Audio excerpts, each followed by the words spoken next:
Hey, maybe today was your best day, or your worst. But if you're here, it means your mind just won't stop moving. Mine doesn't either. So for now, forget the noise. Drown the outside world, kill the lights, and drift into this moment with me while the rest of mankind slumbers. Some stories don't live in daylight. They wait for nights like this, when the world is finally quiet enough to listen. This is history for the restless mind. Let's travel far away together. But before we drift into the night, I'm curious about where you are right now. What time is it where you're listening? Are you in bed already, or are you still awake scrolling through the quiet hours?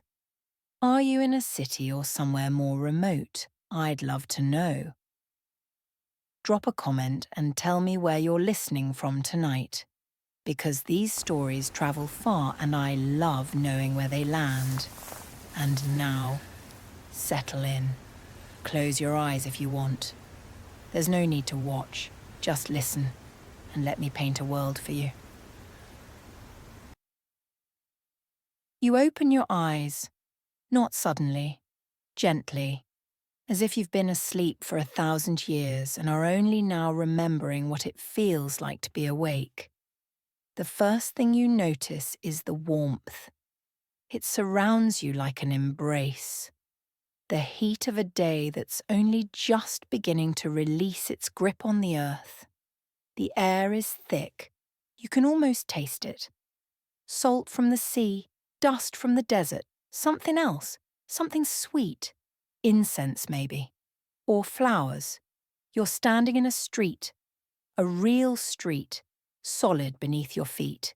The stones are worn smooth by countless footsteps, by centuries of people walking, running, stumbling through the dark.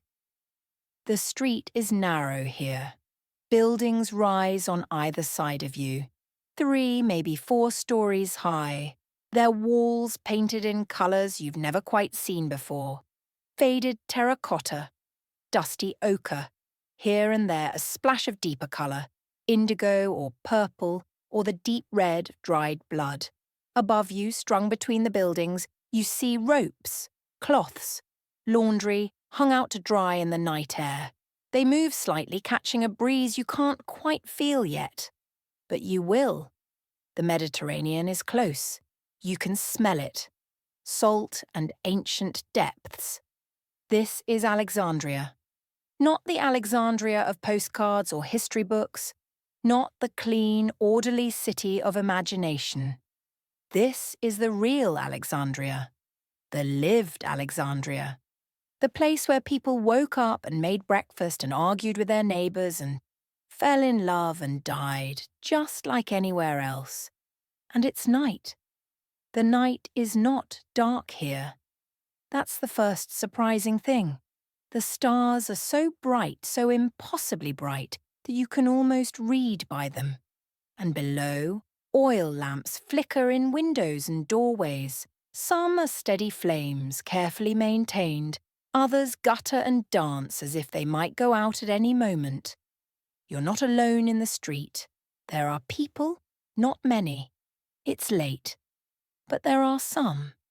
An old woman sits in a doorway, still awake, working on something in her lap. Mending, maybe, or weaving. Her fingers move with the confidence of someone who's done this 10,000 times. She doesn't look at you as you pass. She doesn't see you, but you see her. And in that moment you understand something about time, about how the dead are never really gone. They're just waiting for someone to look at them. Nearby, a young man hurries past, his cloak wrapped tight around him. He has the look of someone with a secret, or a purpose. He disappears around a corner, and you hear the soft thud of a wooden door closing. Music drifts from somewhere.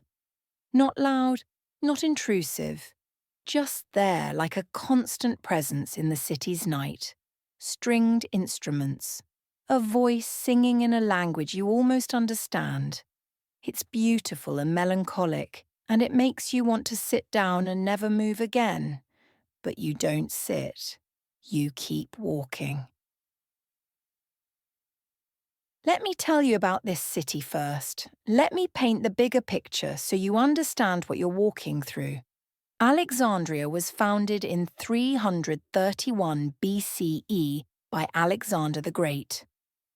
A young man with an empire, he came to Egypt and looked around and thought, I need a new city, a great city, a city that will bear my name and carry my vision into the future. He chose a place on the Mediterranean coast, where the Nile Delta meets the sea, a place where east meets west, where the ancient African kingdoms touch the hands of Greece and beyond. And he built it, or rather he imagined it, and others built it.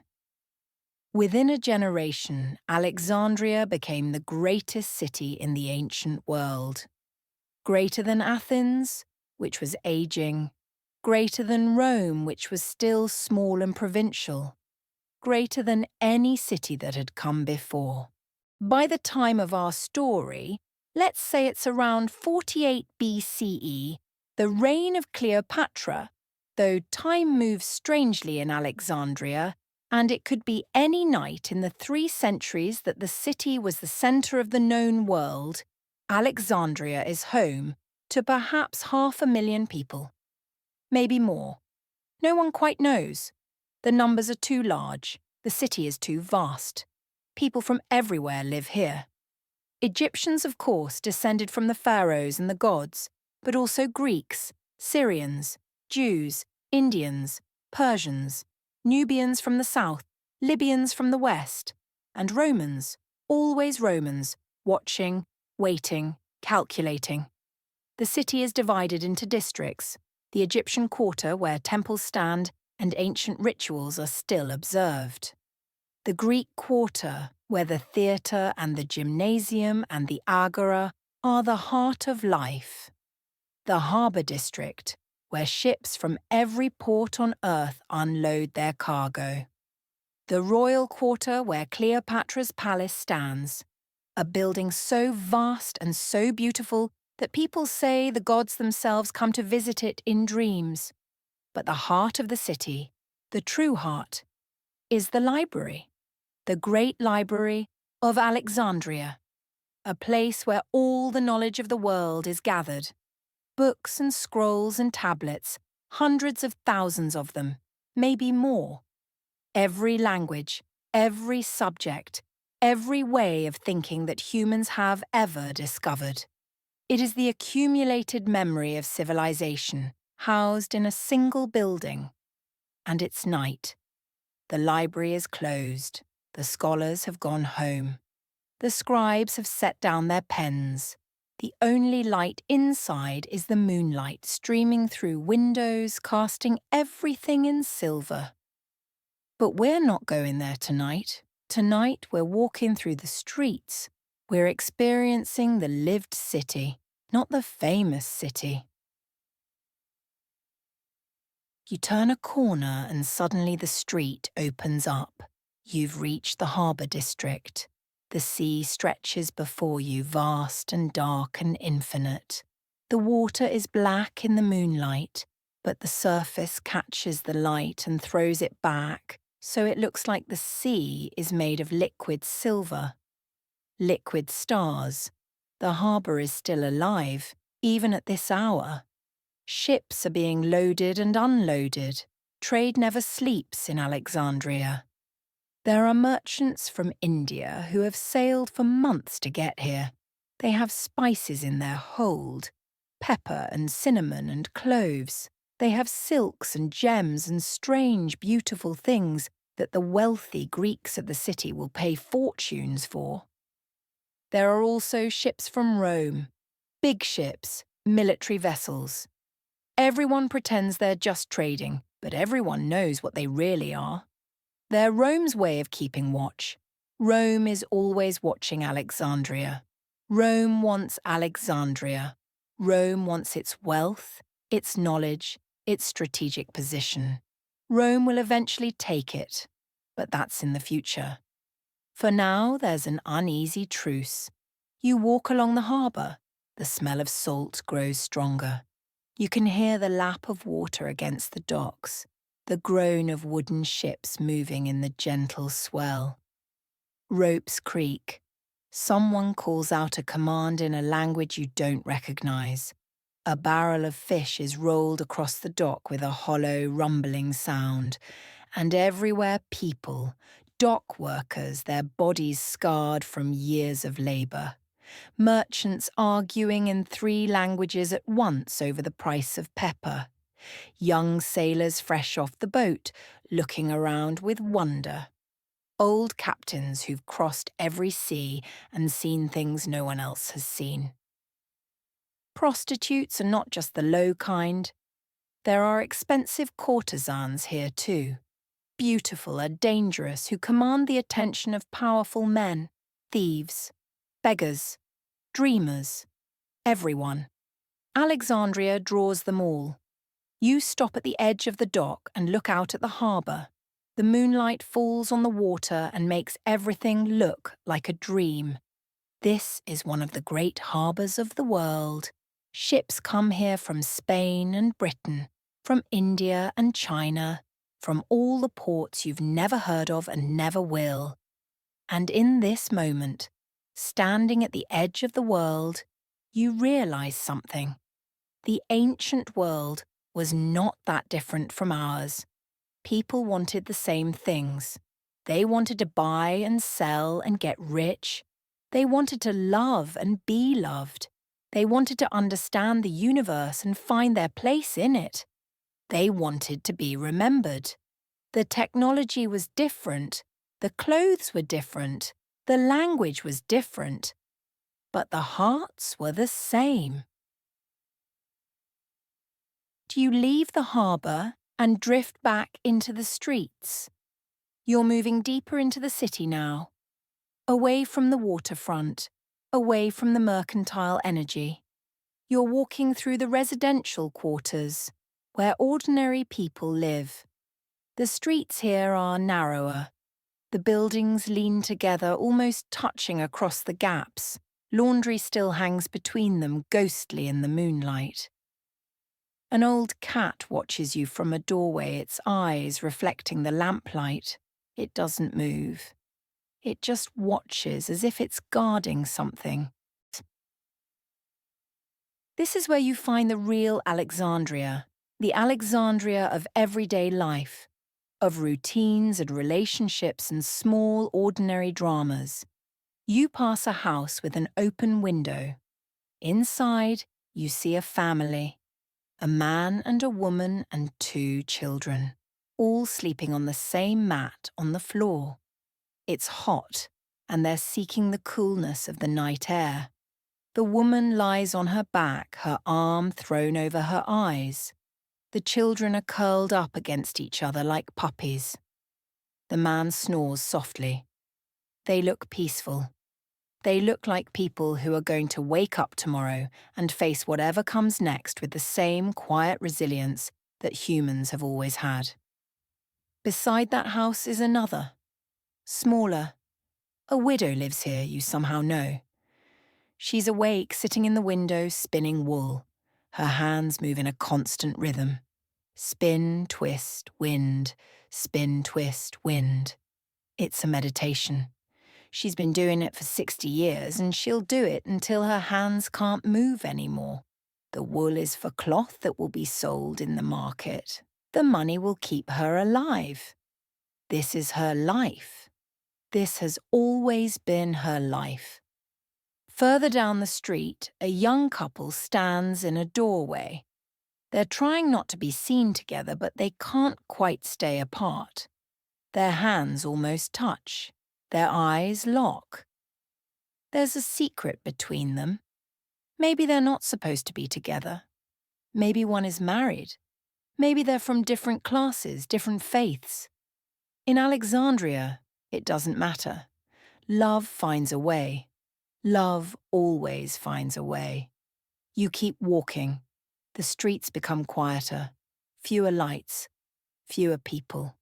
You're getting into the deeper night now, the part of the night that belongs only to the insomniacs and the night workers and the ghosts.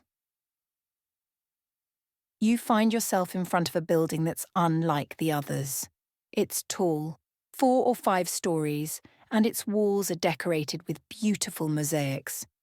Even in the moonlight you can see them, geometric patterns, images of gods and heroes, an image of the sea with dolphins and fish rendered in tiny coloured stones. A light burns in one of the upper windows. A steady, warm light. A lamp that's been lit with purpose. You know somehow that this is a scholar's house, an intellectual's home, someone who reads and writes and spends their nights thinking about the nature of the universe. The door is unlocked. It always is, in this dream. You push it open and step inside. The house is cool. There's a courtyard open to the sky, and the starlight streams down into it. Around the courtyard are rooms filled with scrolls and tablets and wax surfaces covered in notes. Rooms filled with the apparatus of learning. You climb the stairs. Your feet are silent on the stone. You come to the room where the light is burning. Through the doorway you see him. A man, maybe 50 years old. His hair is grey or white. His face is lined, but not from anger or cruelty, from thought, from a lifetime of trying to understand things. He's sitting at a desk, hunched over a scroll, making notes with a stylus. His lamp is oil-based and it flickers slightly, casting shadows that dance across his face. He doesn't notice you. Or if he does, he doesn't acknowledge it. He's too absorbed in his work.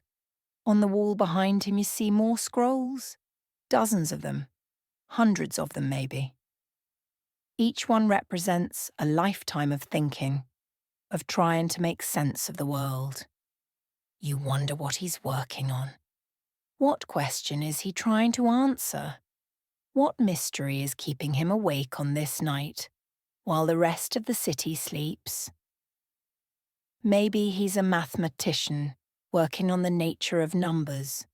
Maybe he's a philosopher, wrestling with the question of what it means to be human.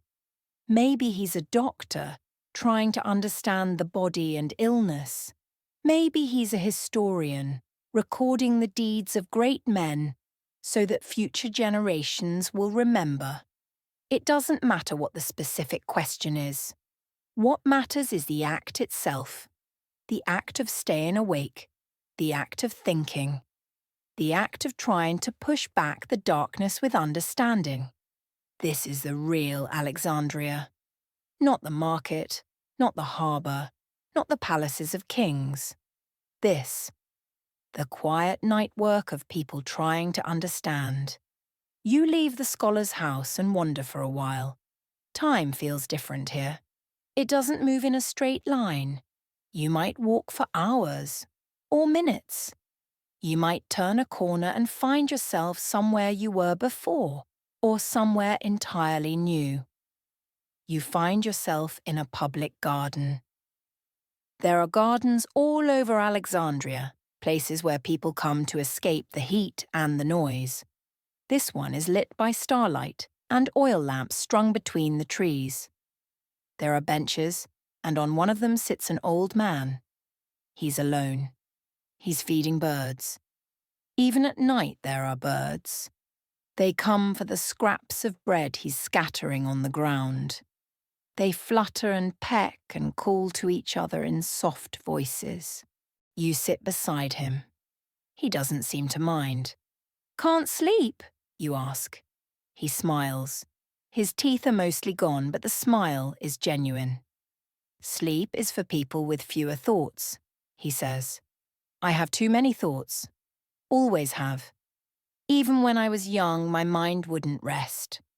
So I came to Alexandria, the city where they don't sleep either. Here you can be awake all night and no one thinks it's strange." "What do you think about?" you ask. He gestures at the birds. Everything. Nothing.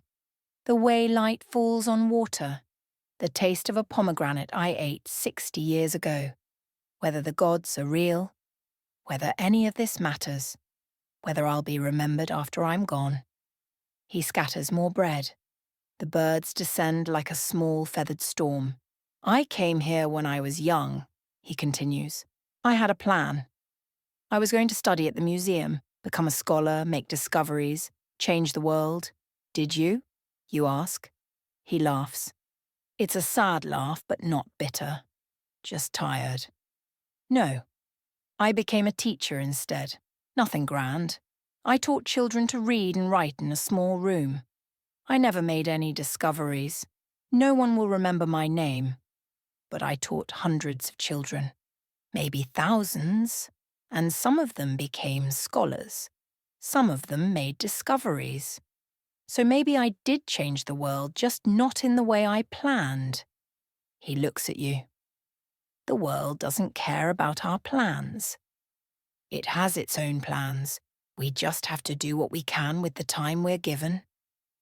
The old man scatters the last of his bread. The birds eat it and fly away, their wings silent in the night. I should go home, he says. My daughter worries if I'm out too late. He gets up slowly, his joints creaking. He nods to you and walks away, disappearing into the dark streets. You stay in the garden. You're not ready to move yet. You're too absorbed in the moment of being alive in this place, in this time, in this night that feels eternal. Part 7. The rooftop, the view from above. The hours pass, or don't pass. Time is strange here. You find yourself on a rooftop. You don't remember climbing, but you're there. The city spreads out beneath you like a map of lights. Every light represents a human life. Someone is awake in each lit window. Someone is thinking or working or loving or suffering. From this height, Alexandria looks even more vast than it did at ground level. It seems to stretch forever in all directions. The harbour glitters with lamplight. The streets form a geometric pattern, like veins in a body. The Temple of Serapis rises in the distance, its columned structure visible even in the darkness. You think about what this city means. To its inhabitants, its home. Just a place to live, with its joys and sorrows and boring moments and extraordinary moments. But to history, to us, looking back across nearly 2,000 years, it's something else. It's a beacon. A place where culture and knowledge and trade and human ambition all came together in a way that they rarely do. The great library, somewhere in the darkness below you, holds the accumulated knowledge of the ancient world. In a few centuries, it will burn. The knowledge will be lost, or most of it will be. Some of it will survive in copies made elsewhere. But so much will be gone forever. Plays that were never staged again. Histories that were never retold. Philosophical arguments that will never be resolved. But that's in the future. Tonight, the library is still full of books, still full of possibilities. You lie back on the roof and look up at the stars. The same stars that looked down on the city in 48 BCE. The same stars that look down on it now. The stars that will look down on it long after we're all gone. In that moment, you feel connected to everyone who has ever lived in this city. Everyone who has ever looked up at these same stars and wondered what they meant. Everyone who has ever tried to understand the universe and their place in it. Part 8. The bathhouse. The social heart. Eventually, and you're not sure when, you find yourself walking through the streets again. The night is beginning to change. Not to morning, not yet, but to the time just before morning. There's a particular quality to the light at this hour, a greyness that's not quite darkness and not quite dawn. You come to a building you somehow know, a bathhouse. The steam is rising from its windows, even at this late hour. In Alexandria, bathing is both a practical necessity and a social custom. People gather in the bathhouses in the evening and through the night, socializing, doing business, gossiping. You step inside. The heat hits you immediately. It's overwhelming at first, but then comforting. You move through rooms filled with steam and warmth. Men and women in various states of undress recline on marble benches or soak in heated pools. Attendants move between them with oils and scrapers and towels. The air is filled with conversation, Greek and Egyptian and Latin, all mixed together. People are discussing politics, philosophy, business, gossip. Some are silent, just enjoying the warmth and the company. You find an empty spot on a marble bench and sit. The warmth seeps into your muscles. Your mind begins to relax. This is what the ancient world offered that ours doesn't always. Time. Time to sit and think and talk and simply be. An old woman sits beside you. She's small, weathered, her skin marked by decades of sun and work. But her eyes are bright. "First time in Alexandria," she asks. "How did you know?" you reply. "You have the look of someone who's seeing everything for the first time." The wonder. Everyone has it when they first arrive. It wears off. But for a while you see the city as it really is. She closes her eyes and leans back. "I've lived here for 60 years. I was born here, actually. My mother came here when she was pregnant. Couldn't bear to leave. Neither could I." "What's it like?" you ask. "Living in a place for so long?" She's quiet for a moment. "Complicated, beautiful, frustrating, full of hope and despair in equal measure. Just like life, I suppose. But there's something about Alexandria. It feels like the center of the world, like everything that matters happens here. Maybe that's an illusion. Maybe every person in every city feels that way about their home. But here, it feels true." She opens her eyes and looks at you. "You should rest now. The night is ending. Soon the city will wake and everything will be different. The streets will fill with noise and activity. The merchants will set up their stalls. The scholars will go back to the library. The ordinary business of the day will begin. But right now, in these last moments of night, the city belongs to us, to the dreamers and the insomniacs, and the people who understand that the best part of life happens in the quiet hours." You leave the bathhouse and find yourself on a wide street that you know somehow leads to the sea. The sky is changing now. The darkness is fading. The stars are dimming. The eastern horizon is beginning to show the faintest hint of colour.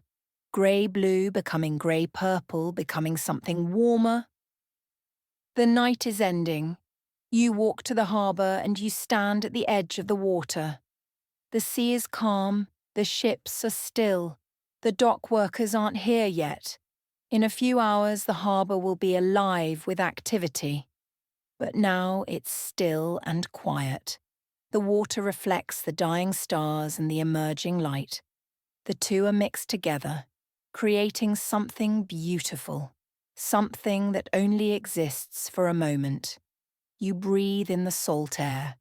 You feel the cool breeze coming off the Mediterranean. You listen to the gentle lap of water against the dock, and you understand something. This moment right here. This is what it means to be alive. Not the grand gestures or the important events or the things that go down in history. but this, the quiet awareness of being here, in this place, in this time. The connection to all the people who have stood in this same spot and felt the same breeze and heard the same water. The future doesn't matter right now. The past doesn't matter. There's only this moment, this breath, this heartbeat. The sun rises slowly. It starts as a line of gold on the horizon. Then it becomes a ball, half hidden by the earth. Then it breaks free and light pours across the water. The world is transformed. What was dark is now illuminated. What was secret is now revealed. The night is over. The dock workers arrive. They begin their labour. The city wakes up. But you're not quite ready to leave yet. You find a quiet corner where an old, weathered staircase leads down to the water. You sit on the stairs and watch the sunrise. The light becomes warmer with each passing moment. The sky changes from purple to pink, to orange to gold. The water, which was dark and mysterious in the night, becomes a sheet of liquid light. And you realize that this is what the night in Alexandria was always about. Not the specific events or the specific people you met, but the feeling of being alive in a place where so much has happened, where so much is happening, where so much is yet to come.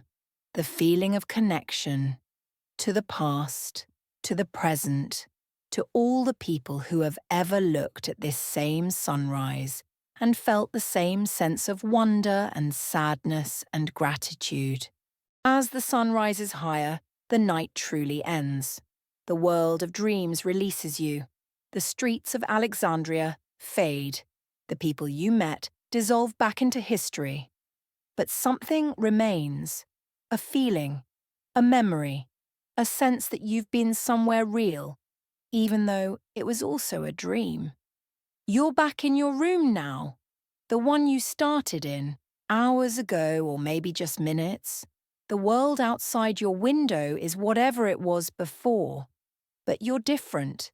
You've travelled, you've seen, you've understood something about what it means to be human, to be alive, to be part of a story that's been going on for thousands of years. And that's enough. As the night reaches its end, I want you to think about Alexandria. Think about the city that brought together the knowledge of the world. Think about the scholars who stayed awake at night, trying to understand the mysteries of the universe. Think about the ordinary people going about their ordinary lives. Think about the merchants and the dock workers and the slaves and the philosophers and the priests and the widows and the lovers. Think about how all of them are gone now. Not a single one is alive. Everyone who walked those streets is dust. Everyone who ate and slept and loved and fought and dreamed is gone. But their city remains. Not physically, not in the way it was, but in memory, in stories, in the things they left behind. And that's what this story has been about, really. Not just a night in Alexandria, but a reminder that the past is not just dates and facts. It's people, it's lives, it's moments like the one you just experienced, moments of beauty and sadness and ordinary human experience. We think of the past as something distant and foreign, but it wasn't. It was just like now. There were people going about their lives, just like us. There were people staying up too late, thinking too much, unable to sleep. There were people finding small moments of beauty and connection in the midst of an ordinary night. And if we think about it that way, really think about it, we start to understand that we're not so different from them. We're the same needs, the same desires, the same fears, the same capability for love and betrayal and wonder and despair. Time separates us, but human nature connects us. And that's where we'll leave tonight's journey. Somewhere out there the sun is rising, and somewhere else it's still deep night. Wherever you are, thank you for keeping me company in the quiet. If you're still awake, tell me. Where in the world are you listening from right now? I love seeing how far these stories travel. If you enjoyed drifting through the past with me, make sure to follow along for the next one. Until then, rest easy and let your mind wander kindly. This has been History for the Restless Mind. Until we meet again.